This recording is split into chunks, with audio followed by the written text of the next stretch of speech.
Warning, the following creepypasta may contains is at the random characters and the logos spin-off, it and also prepared, please clicking away in this video, viewer discretion is advised. During 1996, American TV viewers would come across those Toy Story shorts on ABC whenever the program goes to a commercial break or when their show comes back on. I remember watching these shorts on the computer back in 2009 to 2010 when I was little. I even had a couple favorites. Despite my special interest for the treats, there was an awful memory stuck in my head. It was a Good Friday for me and I was having lunch at Hungry Jack's, the Australian equivalent of Burger King, and my order was a triple cheeseburger, 9 chicken nuggets and an Oreo Storm. When I was walking out of the restaurant, I noticed a box next to the doorway which I didn't notice earlier when I entered. I picked up the box and showed it to my mom. We drove all the way home. As we got to the house, I opened the box and it was a DVD. It was a Toy Story DVD featuring every single Toy Story treat from ABC. In the top left corner, there was a red circle that read, "Includes 5 never-before-seen treats." I was interested in watching those treats, so I put the disc into my portable DVD player. It took me to a title card, consisting of Woody and Buzz standing on Andy's bed with a caption saying, "Every single Toy Story treat." I watched all the treats starting with the first Green Army Men chant and finishing with Roadblock. Just then, a disclaimer appeared on screen. The following 5 shorts you are about to see were scrapped and are not meant to be viewed by children. These shorts were made by a former animator named Miles Bell all the way back in 1989. Please watch at your own risk. I got a blank expression on my face. Before Adam Kennington, who produced Lost THX trailers and disturbing Pixar scenes that had to undergo a change, there was a man named Miles Bell. I got ready to watch the Lost treats despite already being scared. The first treat started. It began with Ham in Andy's room at night. The room was in a dark blue lighting and he was looking afraid. He then heard a distorted voice saying, "You are my favorite deputy." This frightened Ham. "Is this PH that you, Woody?" Ham said, stammering. Suddenly, there was a sound of what sounded like pottery breaking. Ham turned around, getting more scared. "Who's here?" he said in fear. Just then, a familiar silhouette appeared from behind Ham and approached him. He heard the footsteps, and once he turned around, the figure emerged from the shadows and into the light, revealing Woody. Woody looked rather intimidating as his shirt was black and red rather than red and yellow, his hat was black and his eyes were dark green. "Hey, Piggy, do you have any bacon to spare?" Woody said, holding a hammer with an anime-esque evil grin. Talking in Jim Hanks' voice, Ham began to hyperventilate loudly. Seeing what Woody became, he raised the hammer in the air, preparing to shatter Ham to pieces. Ham said, "Woody, no, don't do this. I'm your friend. No. As Woody threw the hammer down, the screen just cut to black, though Ham can be heard screaming with realistic fear and shattering was heard. I was appalled. What did I just see? I asked myself. Is this a dream? I pinched myself to check if I was dreaming. Unfortunately, I wasn't.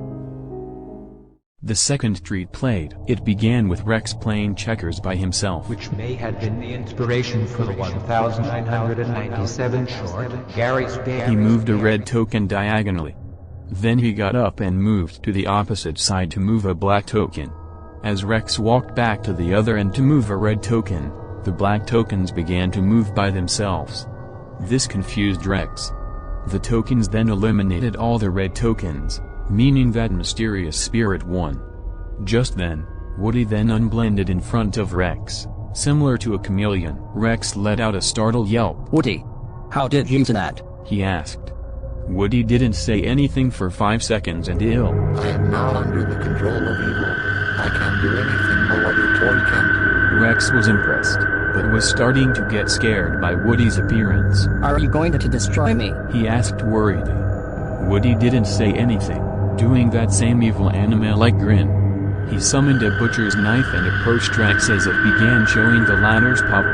Woody then finally said, as he prepared to swing the knife at Rex, "You're gonna be extinct, boy."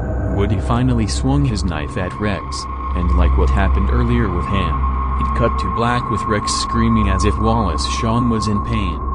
The third treat started with Buzz Lightyear near the toy box, talking into his communicator. He spoke, but in Pat Fraley's voice. Mission log, day 5 of my ship not being fully repaired. I will return soon. I promise. Buzz then tapped at his communicator sticker, but it didn't respond as it was obviously a decal. No readout yet, but either Star Command could hear me or if the air is fresh to breathe in. I wonder if there is any sign of— There's a snake in my boots. A distorted voice box said, interrupting Buzz. Buzz retracted his communicator and pointed his laser around, being his usual deluded self as seen in the first film in Treats. Just then, a black cowboy hat was thrown at Buzz's feet. He crouched down to examine it. What kind of cowboy must have lost this? He asked in concern. Just then, Woody then dropped down in front of Buzz, startling Buzz, still in his black and red attire. How's it hanging? Woody asked. Buzz pointed his laser at Woody and pressed it. His laser obviously did nothing as it was. A little light bulb that blinks. Woody just chuckled, amused and evilly at the same time. Your laser doesn't work on me, Lightyear, but my powers do. Buzz then confronted Woody. Are you working for it? He asked sternly. Woody picked up his hat and blended in, disappearing. Buzz was shocked. He looked around to see where Woody went. Not long after, Buzz began to get his neck crushed by no one. Buzz began to choke as that was happening. Just then, Woody unblended from nowhere, revealing to be the one who was strangling Buzz. He grinned evilly as he clasped his hands around Buzz. Woody realized that toys can't choke to death, so he did the easier way, smash him with a hammer. Woody then smashed Buzz with the hammer. Buzz screamed as Woody was harming him really badly, as Woody chuckled similar to the Joker from Batman. The treat ended as soon as Buzz finally collapsed. I was in more shock than I was shocked seeing the previous two treats. The fourth treat started. It showed a shot of Andy's room at night. Andy was tied up and gagged as he couldn't speak clearly. Woody was standing next to him. Andy tried to speak, but he can't as his mouth was covered by tape. Woody stared at the audience as his eyes glowed in a bright green. Do you see what I mean, everyone? This is why Andy should pay attention to me more often and less attention to Lightyear. He then turned towards Andy and said something else. Andy, I am sorry, but this is for your own good. Woody then summoned a pipe bomb and started it up to destroy the entirety of Andy's house. He threw it off screen, disappeared, Supposedly teleported outside. and the pipe bomb detonated. Andy's muffled screams can be heard over the fiery explosion. The fourth treat ended. I was more appalled than ever. Why the hell would Woody do that to his owner? Andy still loves him even if he pays more attention to Buzz. The fifth and final treat started. It showed a shot of Woody standing in a dark hallway. His clothes were normal, but he was still sporting the evil anime smile. In the background, there was a music box with a lullaby-like tune that resembled When She Loved Me, later to be heard in the second film.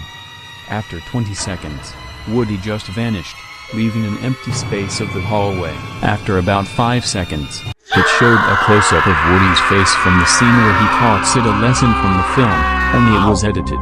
His eyes were black, he was crying blood. Blood was drooling out of his mouth, and in the background was a distorted version of Woody's scream from Toy Story 2 where he woke up from his nightmare overlapped with the Howie scream. That scream scared the crap out of me. I fell back out of my bed. The treat ended and that was the DVD. I was petrified really bad. I texted my mum about what I saw. She didn't believe me at first, but once I showed her the footage, she believed me. I managed to grab a few screenshots before she destroyed the DVD. That night, I exiled my Woody-related merchandise out of my room so I can feel safe without them looking at me. Though my dad thought it was a crazy idea.